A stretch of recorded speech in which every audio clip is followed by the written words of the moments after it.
Olá, meu nome é Helena e de janeiro a abril de 2022 eu tive uma oportunidade de mudar de vida e fui estudar e morar na Concordia University em Edmonton, que é a capital da província de Alberta, lá no Canadá. Eu fui a primeira aluna da Uninter a receber a bolsa ELAP e, para quem não conhece, ELAP significa Emerging Leaders in the Americas Program e é um programa de bolsas de estudo oferecido pelo governo do Canadá e todos os anos o Canadá oferece por volta de 400 bolsas. Como muitos de vocês podem estar agora, eu também estava cheia de dúvidas sobre a possibilidade de estudar no exterior.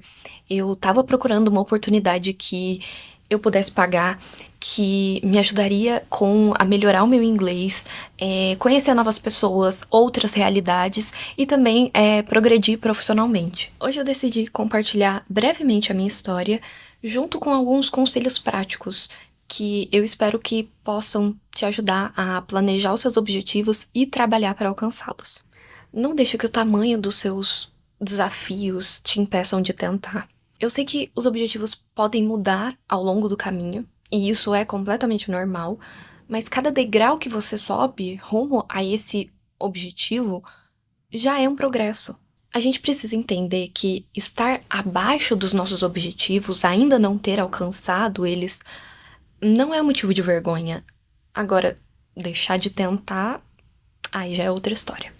Se você pedir para o chat GPT as etapas básicas do planejamento de uma experiência de estudo no exterior, é bastante simples até.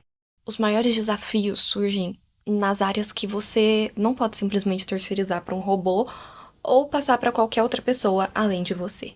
Eu vou destacar algumas das minhas experiências em três dessas áreas, onde eu tive que pensar muito sobre quem eu sou, o que eu quero e principalmente onde eu vou encontrar o que eu tô procurando. Primeiro ponto. Como eu determinei os meus objetivos e as minhas preferências? Desde que eu comecei a aprender inglês, eu tinha o sonho de conhecer o Canadá. Sempre foi um país que eu achei muito bonito e, enfim, sempre quis conhecer. E então eu tava sempre, quando eu comecei a entender mais sobre intercâmbio, como funcionava, eu comecei a procurar. E aí eu procurava sempre países que fossem falantes da língua inglesa e, principalmente, mas não apenas, o Canadá. Quando eu fiquei sabendo sobre o ELAP, me falaram que eu teria que fazer uma carta de intenção. Eu nunca tinha feito uma dessa, na verdade eu nunca tinha ouvido falar do que era uma carta de intenção. Então, eu fui pesquisar na internet. Os resultados que retornavam para mim eram diferentes uns dos outros. Eu não consegui ter uma ideia concreta do que seria essa carta de intenção. Sendo assim, eu decidi fazer do meu jeito.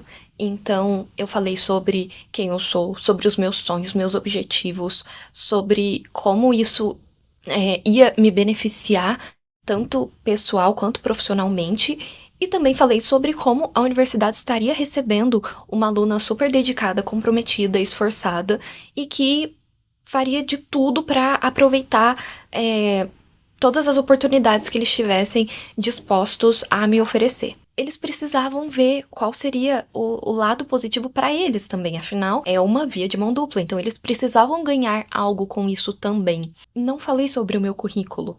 Afinal, era um dos documentos obrigatórios que a gente tinha que mandar, então não faria sentido por esse lado. Somos muito mais do que todos os certificados que a gente tem no currículo. Eu precisava mostrar que eu era muito mais do que aquele conjunto de documentos que eu estava enviando para eles. O segundo ponto é como eu encontrei uma oportunidade que fosse compatível com a minha situação financeira. Quando eu descobri o ELAP, uma das coisas que mais me chamou a atenção foi que eu teria uma bolsa de estudos no valor de, na época era mais ou menos uns 7.000 dólares canadenses. E isso me chamou a atenção porque eu sou de uma família simples e eu sei que eu nunca conseguiria fazer uma viagem dessa magnitude se não fosse com o auxílio dessa bolsa de estudos do governo do Canadá. Tanto que, como a bolsa só é paga depois que você chegar lá, eu tive que fazer um empréstimo enquanto eu ainda estava no Brasil para conseguir comprar a passagem de ida.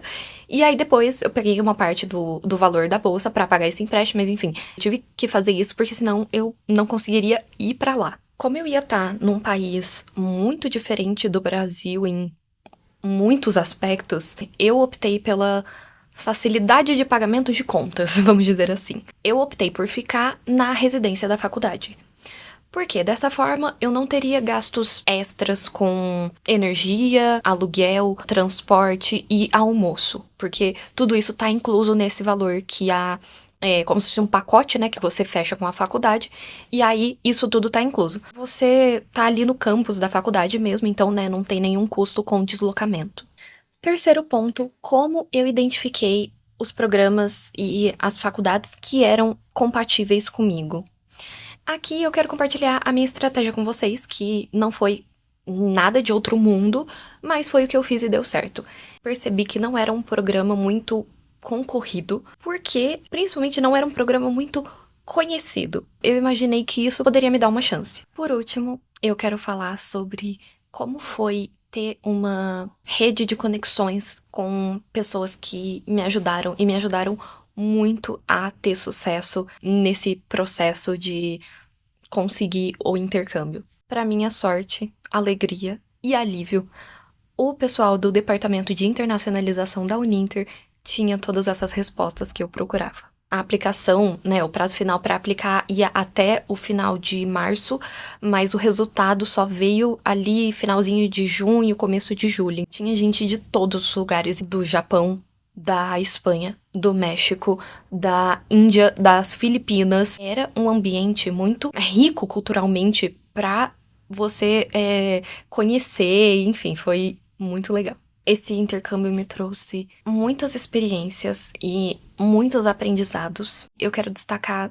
dois que eu considero os mais importantes. Primeiro, a importância de sair da sua bolha, da sua zona de conforto.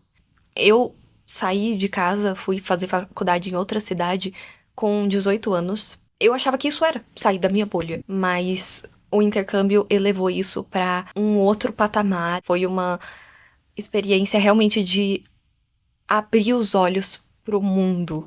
E segundo ponto, eu quero falar sobre o empoderamento que esse intercâmbio me deu e como me fez sentir mais forte. Ficar longe da minha família, ficar a 10 mil quilômetros de distância da minha família por 4 meses, essa parte não foi nem um pouco fácil. Depois de ter sobrevivido a isso, eu sinto que eu consegui encarar qualquer coisa. Eu não sou tão frágil e fraca como eu achava. Eu acho que todos deveriam ter a oportunidade de fazer um intercâmbio para conhecer novos lugares. Sim, mas principalmente para se conhecer e talvez até se reencontrar. Se ficou alguma dúvida, pode deixar aqui nos comentários que a gente vai responder vocês com todo carinho. Grande abraço e até a próxima. Tchau!